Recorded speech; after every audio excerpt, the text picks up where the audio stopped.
મહીસાગર જિલ્લાના રણજીતપુરા ગામના રહીશો રસ્તાના અભાવે ભારે મુશ્કેલી ભોગવી રહ્યા છે। ડામોર ફળિયું અને બારિયા ફળિયું આજે પણ પાયાની સુવિધાથી વંચિત છે। આઝાદીના 75 વર્ષ પછી પણ અહીંના આશરે 80 પરિવારો કાદવથી ભરેલા બિસ્માર રસ્તા પર ચાલવા મજબૂર છે। ગ્રામજનો પાસે પાકા રસ્તાની કોઈ સુવિધા નથી અને જે રસ્તો છે તેના પર કાદવ અને કીચડનું સામ્રાજ્ય જામ્યું છે। તમે રસ્તા પર પગ મૂકો તો પગ કાદવમાં ખૂંપી જાય અને પગ ઉઠાવો ત્યારે ચંપલ કાદવમાં જ રહી જાય। આ રસ્તો પાર કરતી વખતે ગ્રામજનો પારાવાર હાલાકી વેઠી રહ્યા છે।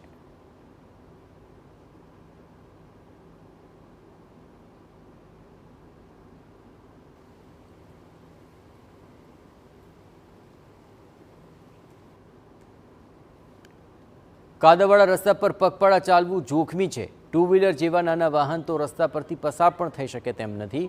પોતાના વાહનો ધરાવતા લોકોએ પણ વાહનોને ખેતરોમાં મૂકીને જ પગપાળા રસ્તો પસાર કરવો પડે છે। બાળકોને શાળાએ મોકલવા, બીમાર વ્યક્તિ માટે એમ્બ્યુલન્સ બોલાવવી કે પછી દૂધ ભરવા જવું, આ બધા જ કામો આ કાદવને કારણે અશક્ય બની ચૂક્યા છે। કાદવ કિચડ કોઈ સુવિધા જ નથી, મેટરિંગ બી નથી મળતી।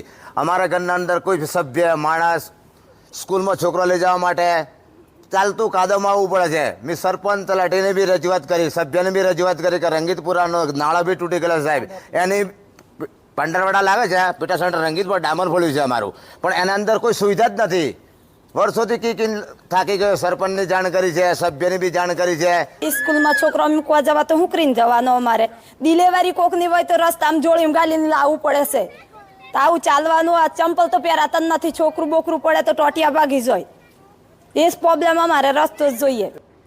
ગ્રામજનોની એક જ માંગ કે તેમને પાકા રસ્તાની સુવિધા આપવામાં આવે। અહીં આઝાદીના આટલા વર્ષો બાદ પણ પાકો રસ્તો બન્યો નથી। આ અંગે ગ્રામજનોએ સરપંચ અને તલાટી કે મંત્રીને વારંવાર રજૂઆત કરી, આમ છતાં કોઈ નિરાકરણ નથી આવ્યું। રસ્તો જોઈએ, અમારા ગાડી કાઢવા માટે ગંદાળું જોઈએ। અમારે ગાડી એટલે છોકરોને હમણાં દવાખાને લઈને ગઈ તે એટલે ગાડી તો પેલા રોડ ઉપર મૂકી રાખીએ, નથી આ બેલી અમે અહીંયા કાઢી અમે રસ્તામાં।